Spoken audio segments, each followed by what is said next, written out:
పాకిస్తాన్ ఒక సంచలనాత్మకమైనటువంటి ప్రకటన చేసింది.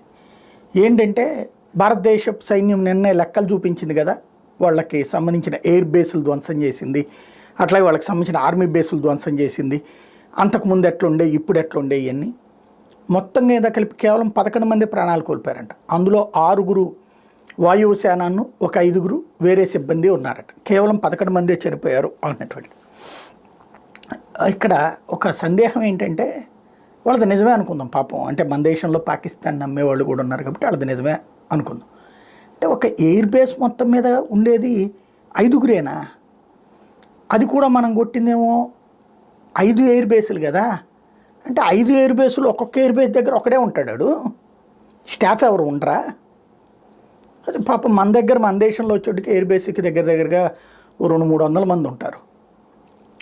కాబట్టి అంటే వాళ్ళ దగ్గర మ్యాన్ పవర్ తక్కువై ఒక్కొక్క